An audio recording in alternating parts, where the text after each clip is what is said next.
मैं Puneet Kumar Srivastava Anjani history class में आप सभी लोगों का स्वागत करता हूं।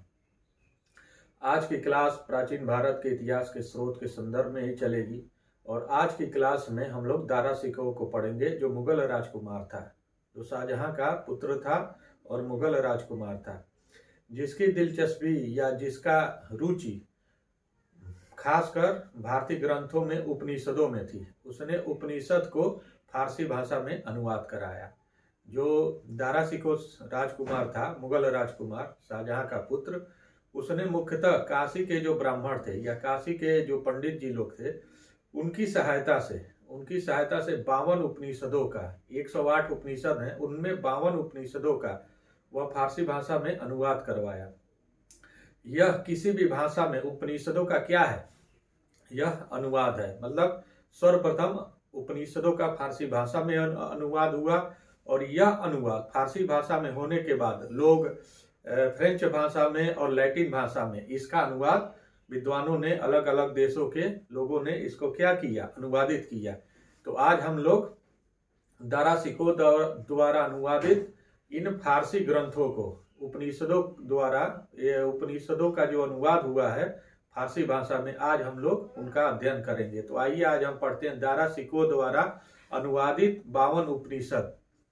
तो 52 उपनिषदों में क्या क्या विषय वस्तु दी गई है, उसके विषय में हम लोग पढ़ेंगे स्रोत के रूप में। तो आइए पढ़ते हैं दारा शिकोह को।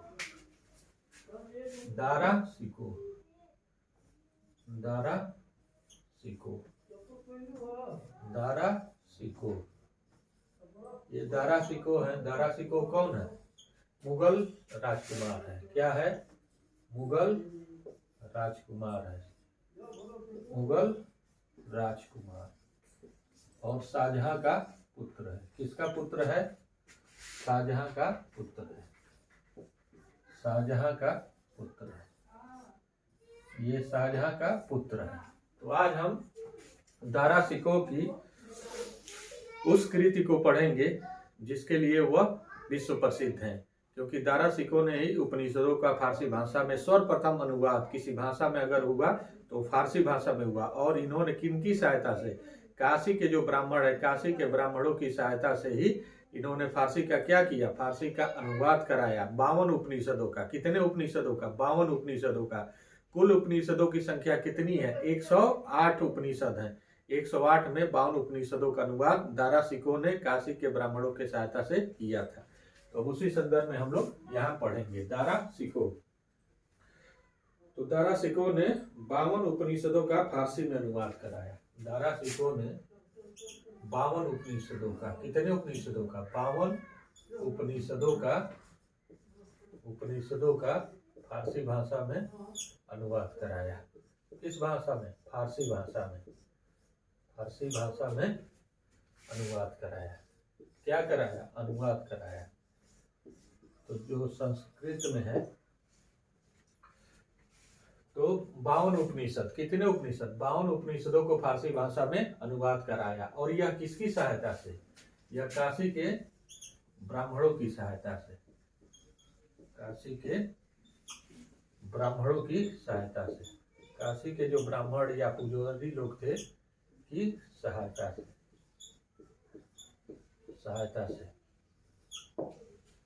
यह जो 52 उपनिषद है, 52 उपनिषदों का फारसी भाषा में अनुवाद काशी के ब्राह्मणों की सहायता से इन्होंने क्या किया? उपनिषदों का फारसी भाषा में अनुवाद किया।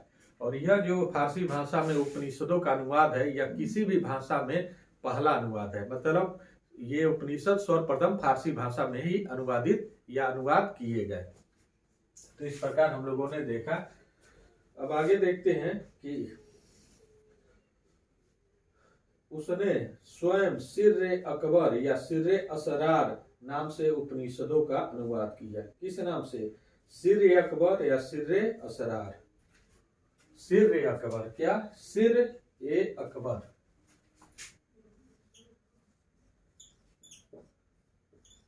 सिर-ए अकबर, सिर-ए अकबर। किस नाम से? सिर-ए अकबर। क्या? सिर्रे असरार या सिर्रे असरार नाम से उपनिषदों का स्वयं अनुवाद किया। सिर्रे असरार, असरार। तो ये जो दो नाम है सिर्रे अकबर और या सिर्रे असरार, ये दारा सिकोह ने स्वयं उपनिषदों का इस नाम से क्या किया, अनुवाद किया। किस नाम से अनुवाद किया है, सिर्रे अकबर। जो ये 52 उपनिषद हैं इनका अनुवाद किस नाम से हुआ है, सिर्रे अकबर या सिर्रे असरार। किस नाम से, सिर्रे अकबर या सिर्रे असरार। तो हमने देखा कि दारा सिकोह ने किस नाम से किया, सिर्रे अकबर या सिर्रे असरार नाम से उपनिषदों का अनुवाद किया। यह अनुवाद 16 वर्ष लगे। यह अनुवाद 16 वर्षों में हुआ। यह जो फारसी में अनुवाद हुआ इसमें कुल समय कितना लगा, कुल समय 16 वर्ष लगा। कुल समय 16 वर्ष लगा। कितना वर्ष लगा, 16 वर्ष लगा। और किस वर्ष कंप्लीट हुआ, 1656 में। 16 वर्ष लगा और 1656 में यह क्या हुआ, कंप्लीट हुआ। तो कुल समय ये उपनिषद 52 उपनिषद जो फारसी भाषा में सर्वप्रथम अनुवादित हुए उनमें कुल समय कितना लगा, 16 वर्ष लगा, या 1656 में यह तैयार हुए अनुवाद होके। तो इस प्रकार हम देख रहे हैं कि 52 उपनिषदों का फारसी भाषा में अनुवाद दारा सिकोह ने करवाया। दारा सिकोह का कथन था कि कुरान में किताबीन मकुनीन छिपी हुई किताब का उल्लेख है और यह छिपी हुई किताब उपनिषदें ही है। और इनका एक अगला स्टेटमेंट है कि कुरान में छिपी हुई किताब की बात की गई है। इसकी बात की गई है, छिपी हुई किताब की बात की गई है। किसमें, कुरान में। इस्लाम धर्म का सबसे पवित्र ग्रंथ है कुरान। तो कुरान में क्या कहा गया है, कुरान में छिपी हुई किताब की बात की गई है। कुरान में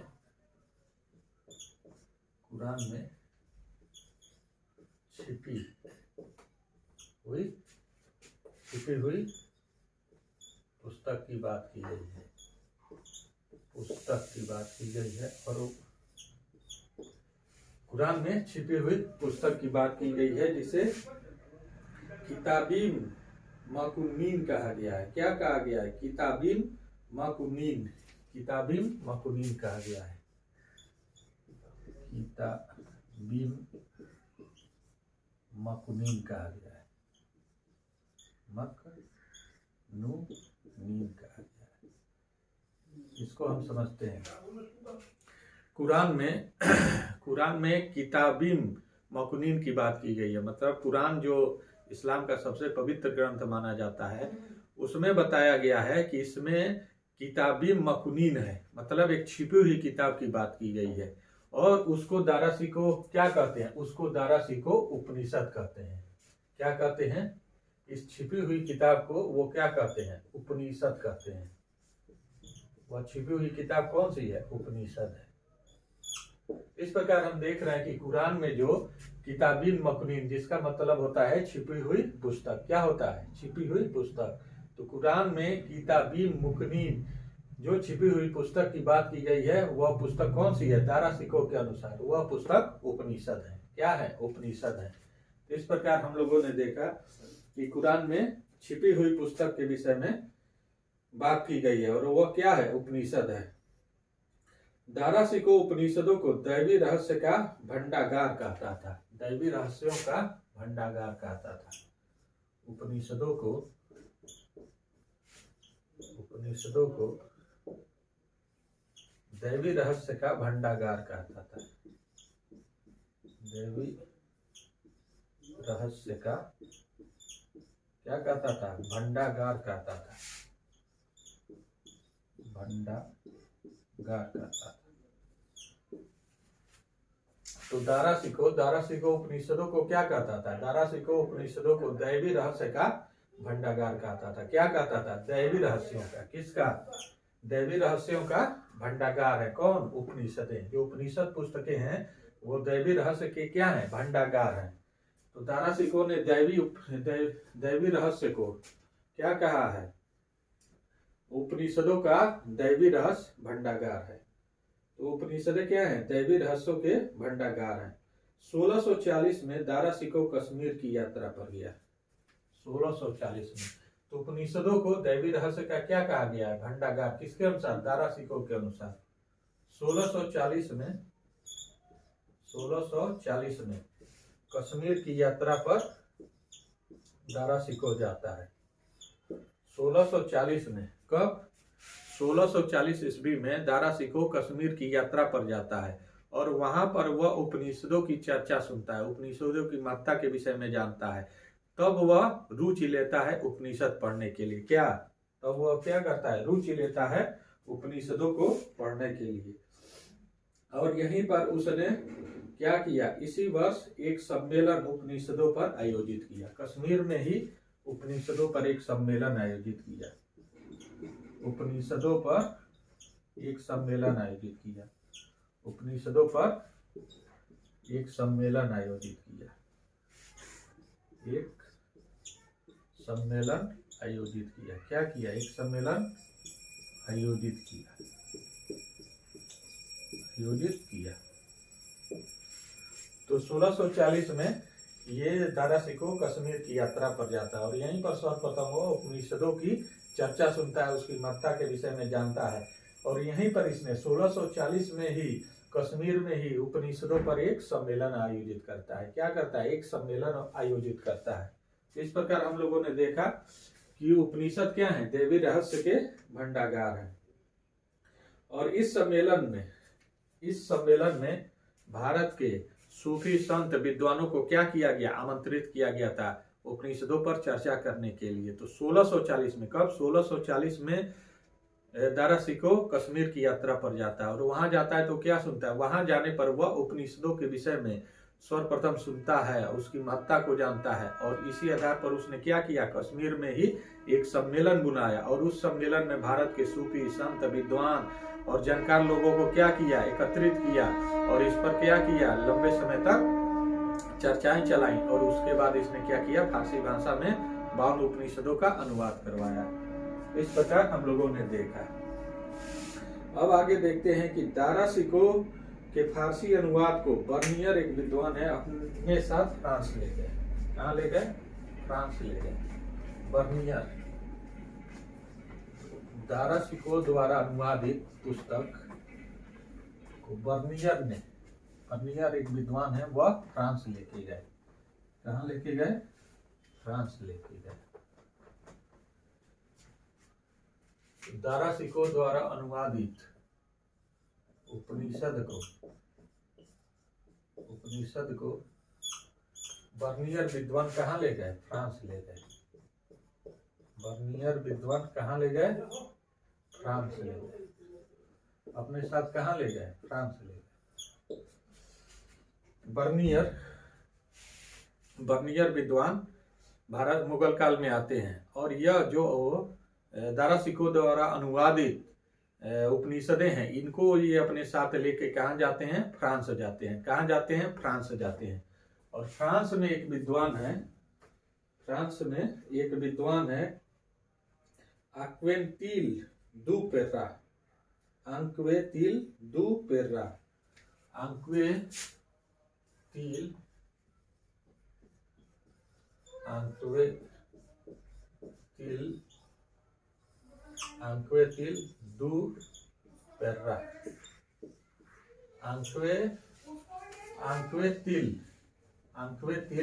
दु पेर्रा ये फ्रांस के एक विद्वान है, फ्रेंच भाषा के। ठीक है। आंक्वेतिल दु पेर्रा क्या है? आंक्वेतिल दु पेर्रा। इन्होंने जिंद अवस्था पुस्तक की खोज की थी। इसकी खोज की थी जिंद अवस्था पुस्तक की खोज की थी। जिंद अवस्था पुस्तक की खोज की थी। जिंद अवस्था किस पुस्तक की खोज की थी? जिंद अवस्था पुस्तक की खोज की थी।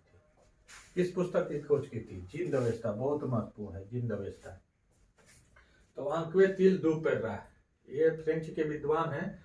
तो ये जो बर्नियर उपनिषद को ले गए थे, जो दारा शिकोह ने फारसी भाषा में अनुवाद करवाया था सर्वप्रथम, तो इस उपनिषद को ये फ्रांस ले गए और फ्रांस में इनको मिला आंक्वेतिल दु पेर्रा, जिन्होंने क्या किया था? जिंद अवस्था पुस्तक की खोज की थी।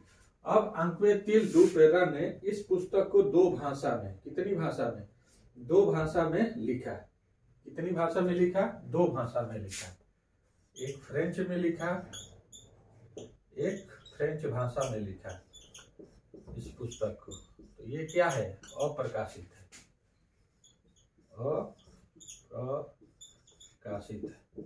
क्या है? अप्रकाशित है, अभी तक इसका प्रकाशन नहीं हुआ है। तो आंक्वेतिल दु पेर्रा, जिन्होंने जिंद अवस्था पुस्तक की खोज की थी, वह क्या करते हैं? जो बर्नियर महोदय हैं, बर्नियर महोदय दारासिको द्वारा अनुवादित उपनिषद को कहाँ लेके गए? फ्रांस लेके गए। फ्रांस ले गए तो ये फ्रांस में थे, ये फ्रेंच के विद्वान है, फ्रांस के विद्वान है, आंक्वेतिल दु पेर्रा, जिन्होंने जिंद अवस्था की खोज की थी। ये इस उपनिषद फारसी, जो फारसी भाषा में अनुवादित पुस्तक है, इसको पाते हैं और ये उपनिषदों को दो भाषा में लिखते हैं। एक फ्रेंच भाषा में लिखते हैं जो कि अप्रकाशित है, और एक लैटिन भाषा में लिखते हैं। किस भाषा में लिखते हैं? लैटिन भाषा में लिखते हैं। लैटिन भाषा में लिखते हैं। किस भाषा में लिखते हैं? लैटिन भाषा में लिखते हैं। और यह 1801 में, कब? 1801 में औपनिषद, 1801 में औपनिषद, 1801 में औपनिषद या उपनिषद नाम से प्रकाशित करते हैं। ठीक है। तो ये जो विद्वान है आंक्वेतिल दु पेर्रा, आंक्वेतिल दु पेर्रा, जिन्होंने जिंद अवस्था की क्या की थी? खोज की थी। बर्नियर महोदय जो फ्रांस अनुवादित पुस्तक ले जा रहे हैं फारसी भाषा में, इस फारसी भाषा में रचित उपनिषद को ये आंक्वेतिल दु पेर्रा दो भाषा में अनुवाद करते हैं, एक फ्रेंच भाषा में और एक लैटिन भाषा में। किस भाषा में? एक फ्रेंच भाषा में, एक लैटिन भाषा में। जो फ्रेंच भाषा है वो क्या है? अप्रकाशित, अभी तक प्रकाशित नहीं हुई। जो लैटिन भाषा में इन्होंने उपनिषदों का अनुवाद किया, जो बर्नियर ले गए थे फारसी भाषा के, उसको 1801 में, कब? 1801 में, 1801 में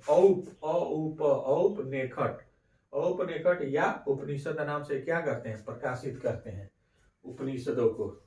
तो इस प्रकार हम लोगों ने देखा कि जो विद्वान है बर्नियर, ये उपनिषद को कहाँ ले गए? फारसी में जो अनुवादित उपनिषदें हैं, इनको ये फ्रांस लेके गए, और फ्रांस में आंक्वेतिल दु पेर्रा विद्वान है, उसने इसको दो भाषाओं में, एक फ्रेंच में और एक लैटिन में अनुवादित किया।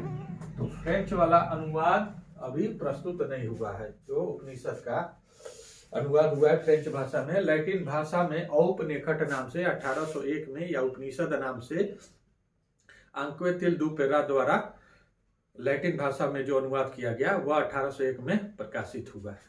अब आते हैं जो जर्मनी के विद्वान है, कहाँ के? जर्मनी के दार्शनिक है शापेनहावर।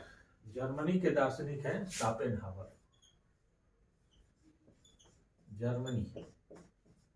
जर्मनी के दार्शनिक हैं कौन? शापेनहावर। दार्शनिक हैं शापेनहावर। कौन है? शापेनहावर। ये जर्मनी के दार्शनिक है। कहाँ के दार्शनिक हैं? जर्मनी के ये दार्शनिक है। कौन? शापेनहावर। अब शापेनहावर ने जो आंक्वेतिल दु पेर्रा, आंक्वेतिल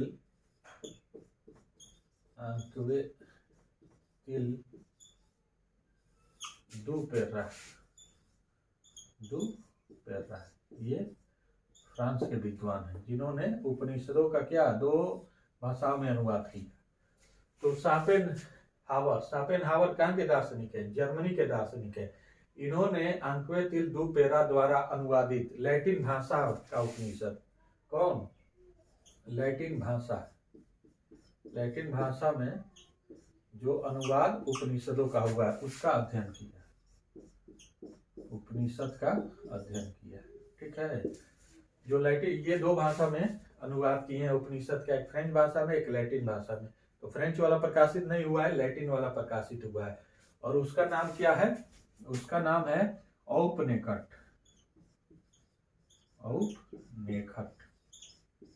तो ये औपनिषद अनुवादित इनके द्वारा उपनिषद का नाम है औपनिषद। 1801 में प्रकाशित हुआ है। तो लैटिन भाषा में जो ये उपनिषद का अनुवाद की, उसी को शापेनहावर ने क्या किया? अध्ययन किया, पढ़ा, और उसके विषय में बताया। क्या बताया? बताया संसार में उपनिषदों की भांति ऊंचा उठाने वाला और कोई साहित्य नहीं है। संसार में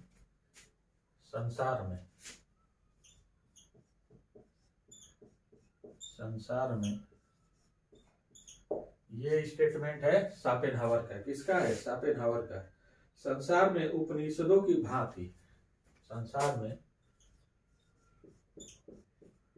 उपनिषदों की भांति ऊंचा उठाने वाला अन्य कोई ग्रंथ नहीं है। ऊंचा उठाने वाला अन्य कोई ग्रंथ नहीं है। अन्य कोई ग्रंथ नहीं है।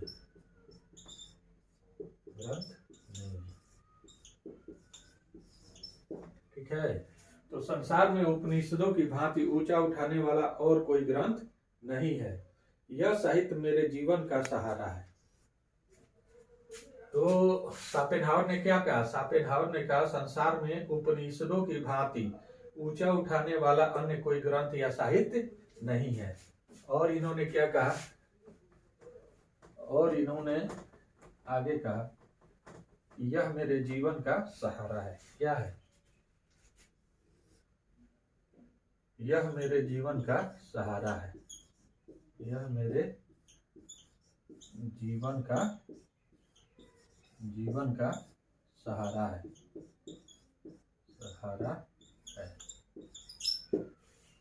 तो शापेनहावर महोदय, ये शापेनहावर महोदय का स्टेटमेंट है कि संसार में, ये जर्मनी के दार्शनिक है, तो जर्मनी के दार्शनिक शापेनहावर ने उपनिषद पे क्या कहा?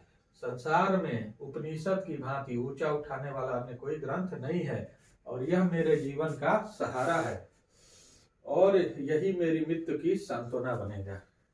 और क्या कहा? यही मेरी मृत्यु की सांत्वना बनेगा। यही मेरी मृत्यु का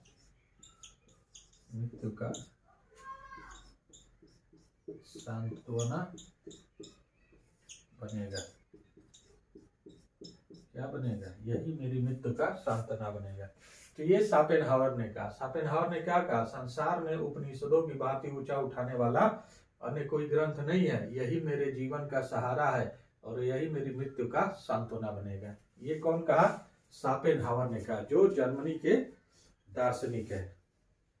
शापेनहावर ने उपनिषदों को मानवीय विद्वता की सर्वोत्तम कृति बताया। क्या बताया?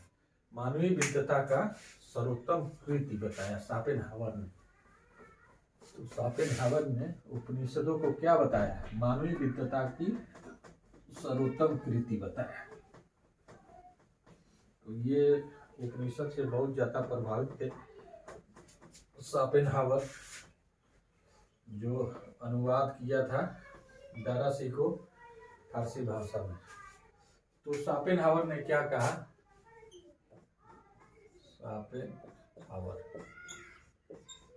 शापेनहावर ने उपनिषदों के विषय में कहा मानवीय विद्वता की सर्वोत्तम कृति है। मानवीय विद्वता की सर्वोत्तम कृति है। कौन? उपनिषद। तो शापेनहावर ने उपनिषदों के विषय में बताया। क्या बताया? शापेनहावर ने उपनिषदों के विषय में बताया कि मानवीय विद्वता की सर्वोत्तम कृति कौन है? उपनिषद है। क्या है? उपनिषद।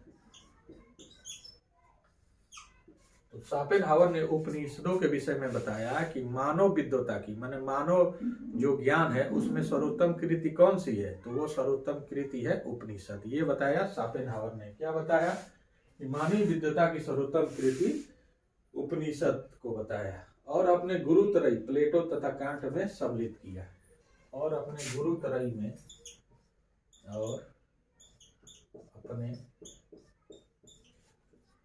गुरुत्रयी प्लेटो और कांट में शामिल किया। प्लेटो और कांट।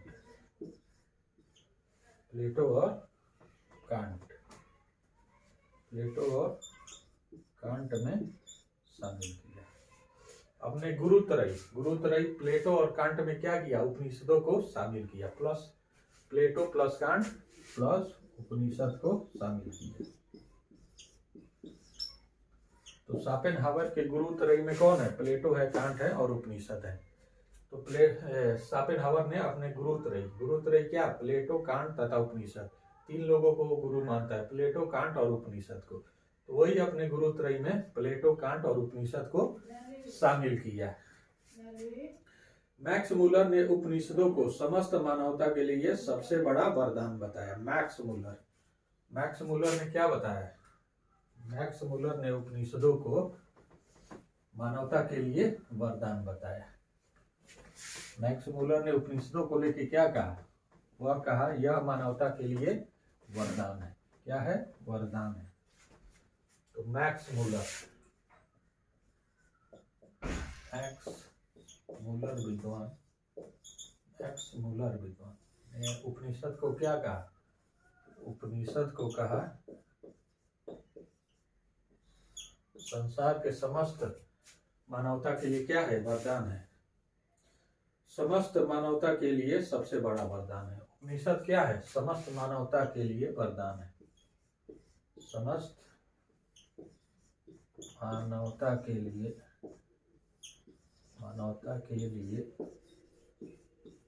वरदान है। क्या है, वरदान है। ये मैक्स मुलर ने कहा। मैक्स मुलर ने उपनिषदों के संदर्भ में क्या कहा, मैक्स मुलर ने उपनिषदों के संदर्भ में कहा कि समस्त मानवता के लिए क्या है, वरदान है। इसमें ऐसी ऐसी बातें की गई जिससे मानव का क्या होगा, कल्याण होगा, सारी समस्याओं से वह दूर हो जाएगा और अपना वह विकास करेगा। तो वही बात मैक्स मुलर ने कहा है। मैक्स मुलर ने कहा है कि उपनिषद क्या है, समस्त मानवता के लिए वरदान है। अब आते हैं अगले साहित्य पे, नाराशंसी साहित्य। कौन साहित्य, नाराशंसी साहित्य।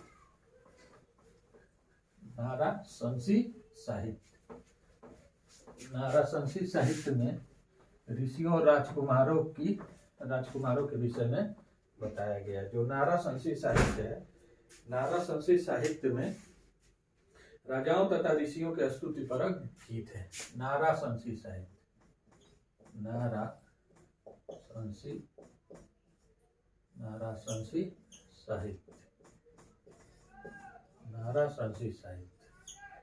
नाराशंसी साहित्य में क्या है, राजाओं और ऋषियों के लिए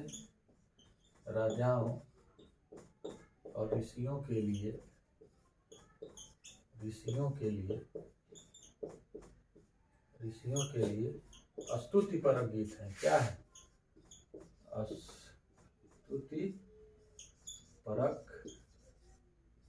स्तुतिपरक गीत है।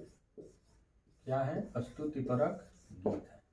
ये जो नाराशंसी साहित्य लिखे गए हैं, नाराशंसी साहित्य में क्या है, राजाओं और ऋषियों के लिए स्तुतिपरक गीत हैं। मतलब उनके लिए अच्छे अच्छे गीतों का संग्रह किया गया, उनके लिए प्रार्थना की गई कि उनको अच्छे रूप में प्रस्तुत किया जाए, जिससे कि वो क्या हो, प्रफुल्लित रहें और अच्छे अच्छे कार्यों का वह संपादन करें और नए नए विकास कार्यों के लिए वो क्या हो, तत्पर हो। तो वही यहाँ पे नाराशंसी साहित्य में किया गया है। तो नाराशंसी साहित्य में राजाओं और ऋषियों की क्या की गई है, स्तुतिपरक गीत की गई है। तो स्तुतिपरक गीत कहाँ है, राजाओं और ऋषियों के लिए, वो नाराशंसी साहित्य में है। तो इस प्रकार हम लोगों ने दाराशिकों के उपनिषद को देखा कि दाराशिकों ने फारसी भाषा में 52 उपनिषदों का अनुवाद करवा रहा है। कहाँ के विद्वानों से, काशी के ब्राह्मण और विद्वानों से मिलकर वह उपनिषदों का अनुवाद करवा रहा है। और 1640 में वह सर्वप्रथम उपनिषदों के विषय में कहाँ सुनता है, तो जब वह कश्मीर की यात्रा पर रहता है तो उपनिषदों के विषय में वो सर्वप्रथम सुनता है और उसकी महत्ता से परिचित होता है। और उसके बाद वहीं पर वह 1640 में कश्मीर में एक उपनिषदों पर क्या करता है, सम्मेलन का आयोजन करता है। उसमें जगह जगह के विद्वान, ब्राह्मण, सूफी, संत, ये सब लोग क्या होते हैं, आते हैं और अपना उपनिषदों पर विचार रखते हैं। और यह जो दाराशिकों द्वारा अनुवादित उपनिषद है फारसी भाषा में, यह उपनिषद का किसी भी भाषा में पहला अनुवाद है। सर्वप्रथम उपनिषद का किस भाषा में अनुवाद हुआ है? तो वह सर्वप्रथम फारसी भाषा में अनुवाद हुआ है। तो इस प्रकार हम लोगों ने सारे विषय वस्तु को दारा सिकोह द्वारा अनुवादित उपनिषद के विषय में आज हम लोगों ने चर्चा किया। आज की क्लास यहीं स्थगित की जाती है। कल की क्लास में पुनः हम लोग भारत के स्रोत के संदर्भ में, प्राचीन भारत के इतिहास के स्रोत के संदर्भ में कल की क्लास में फिर अध्ययन करेंगे।